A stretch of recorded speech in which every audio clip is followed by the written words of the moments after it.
So the question we have is angle B and angle Q are acute angles such that sin B equal sin Q.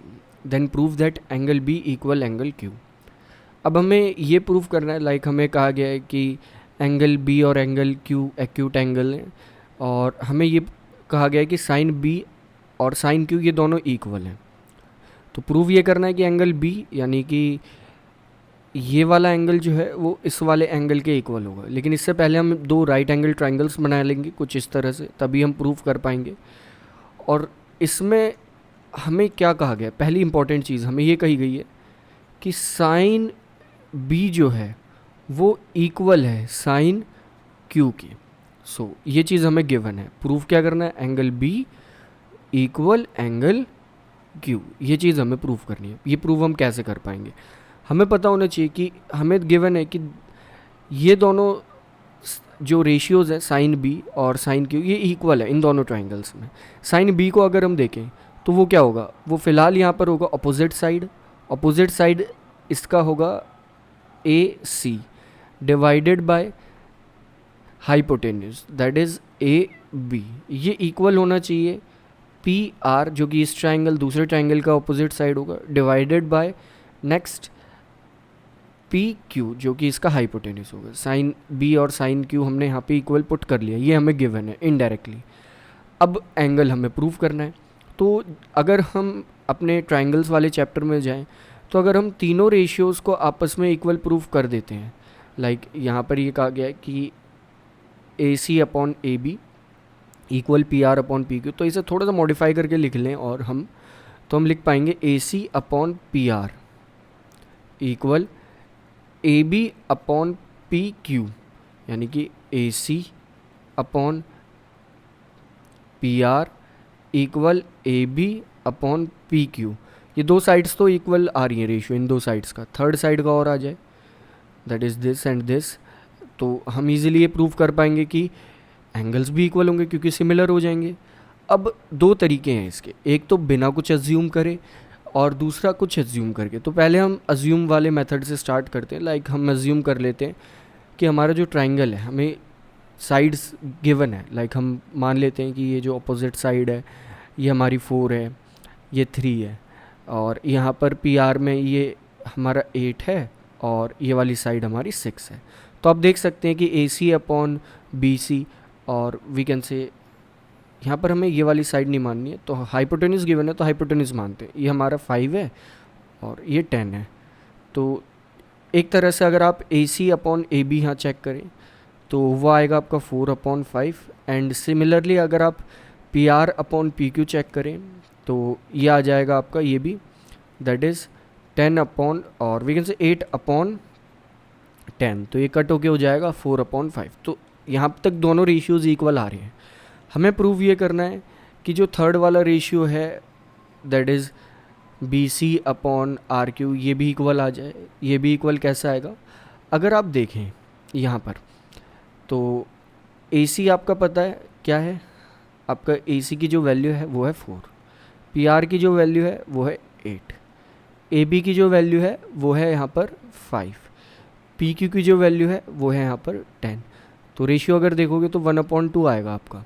Same इसी तरह से अगर आप Pythagoras theorem का use करें और third side यहाँ कैलकुलेट करें तो ट्रायंगल ए बी सी में वो थर्ड साइड हो जाएगी 5² माइनस 4² का अंडर रूट जो कि आएगा √9 दैट इज़ 3।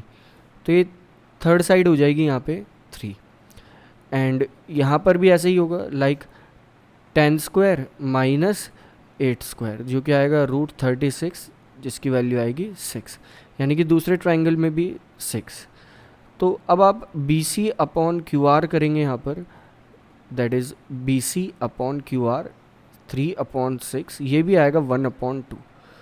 सो एक तो मेथड ये हो गया कि आपने अब अज्यूम कर ली कुछ वैल्यूज़ और उस वैल्यूज़ को अज्यूम करके ये कह दिया कि ये जो तीनों साइड्स का रेशियो है जी वो इक्वल है, क्योंकि आपका थर्ड साइड का ratio that is B C upon Q R वो भी आपका आ रहा है 1/2 के इक्वल दैट इज़ 3/6 वो आया था 1/2। तो आप यहाँ से कह दें कि A C upon P R ये इक्वल होगा A B upon P Q के, ये भी इक्वल होगा B C upon Q R के। तो दोनों ट्राइंगल्स के तीनों रेशियोज इक्वल हैं, तो दोनों ट्राइंगल सिमिलर होंगे तो एंगल्स भी इक्वल आ जाएंगे। तो एक तो मेथड आपका ये हो गया प्रूव करने का। दूसरा मेथड, लाइक हम मान नहीं रहे, हम अज्यूम नहीं कर रहे, इस केस में हम अज्यूम नहीं करेंगे, तो हम दोबारा से ट्राइंगल बना लेते हैं।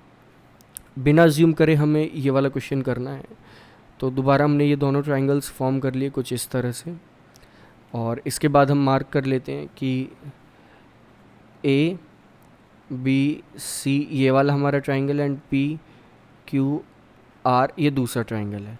जो रेशियो हमें गिवन था उसके अकॉर्डिंग हमारा ए सी अपॉन पी आर, यहाँ तक तो हमने वैसे ही प्रूव करा था बिना अज्यूम करे।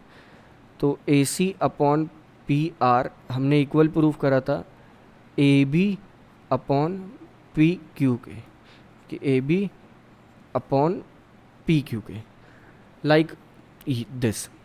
और ये चीज़ जहाँ हमने प्रूव करी थी वो ये था, दैट इज़ ये वाली जगह। ये हमने यहाँ तक बिना ज्यूम करे वैल्यूज़ पुट कर दिया था। सो नेक्स्ट हम क्या करेंगे, हम मान लेंगे कि हाँ चलो ये दो रेशियोज़ तो इक्वल है, इन्हें मान लेते हैं कि जो भी आ रही है वैल्यू वो के इक्वल आ रही है, कि हमारा कोई भी कांस्टेंट टर्म है, लाइक अभी पिछली बार हमने देखा वो 1/2 था।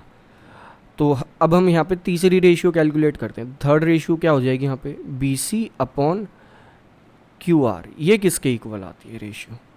तो यहाँ पे हमें बी सी की वैल्यू देखनी होगी। अगर हम बी सी की वैल्यू इस ट्राइंगल में देखें तो पाइथागोरस थ्योरम का यूज़ करके हम कह सकते हैं कि जो बी सी होगा वो इक्वल होगा यहाँ पर ए बी स्क्वायर माइनस ए सी का स्क्वायर, और इसे हम कर देंगे रूट। नेक्स्ट जो दूसरी चीज़ यहाँ पर होगी वो दूसरे ट्राइंगल में होगी, कि हम कह सकते हैं कि जो क्यू आर होगा वो इक्वल होगा root P Q square minus P R square. यहाँ पर हमने कुछ नया नहीं किया, हमने पाइथागोरस थ्योरम का यूज़ करा है, बस थोड़ा सा शफलिंग कर दी। यहाँ पर आना तो ये चाहिए था कि ए सी का जो ए बी का जो स्क्वायर हो, यहाँ पर इसका स्क्वायर हो, इन दोनों के सम के इक्वल आना चाहिए था, स्क्वायर के सम के equal.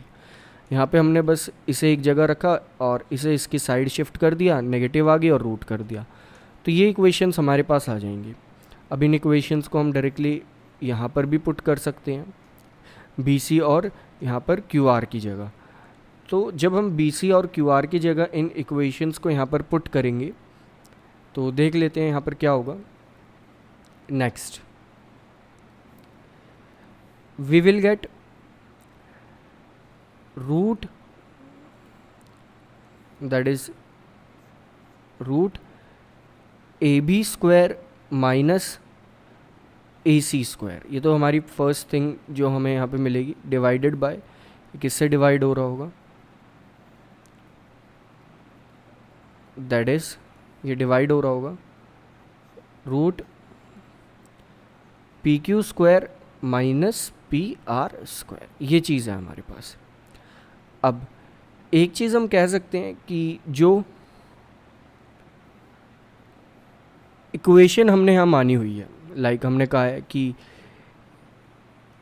A C upon P are जो है वो के इक्वल है, तो हम कह सकते हैं कि ए सी जो होगा वो के पी आर के इक्वल होगा, ये चीज़ हम कह सकते हैं। इसी तरह से इसी चीज़ को ध्यान रखें तो हम ये भी कह सकते हैं ए बी जो इक्वल होगा वो के पी क्यू के इक्वल होगा, क्योंकि हमने A B upon P Q को के मान लिया था। तो हम अब ए बी और ए सी की जगह इन वैल्यूज़ को पुट कर देंगे, तो हमारे पास आ जाएगा like root K square P Q square plus K square P R square divided by root P Q square plus P R square, ये चीज़ हमारे पास आ जाएगी। अब हम क्या करेंगे, सिंपली के स्क्वायर को कॉमन लेके उसका रूट हटा के उसे बाहर ले आएंगे, तो ये हो जाएगा K root P Q square plus P R square divided by, same root आएगा नीचे भी, that is P Q square plus P R square. अब यहाँ से ये दोनों वैल्यूज़ कट हो जाएंगी, तो लास्ट विल गेट के। ये के किसके इक्वल है, स्टार्टिंग में हमने रेशियो किसका कैलकुलेट करा है, हमने कैलकुलेट करा है यहाँ पर B C upon Q R का रेशियो। सो हम कह सकते हैं कि B C upon Q R जो है वो भी के इक्वल है। तो इनडायरेक्टली ये तीनों रेशियोज़ इक्वल आ जाएंगी, यानी कि यहाँ पर B C upon Q R जो है वो इन रेशियोज़ के भी इक्वल होगा। तो तीनों रेशियोज़ इक्वल आ गए। तो आप ट्रिपल एस सिमिलैरिटी क्राइटेरिया के अकॉर्डिंग ये कह सकते हैं कि ये दोनों जो ट्राइंगल्स हैं यहाँ पर, ये दोनों ट्राइंगल्स सिमिलर हैं तो एंगल बी यानी ये वाला एंगल और एंगल क्यू ये वाला एंगल, ये दोनों एंगल्स भी इक्वल होंगे।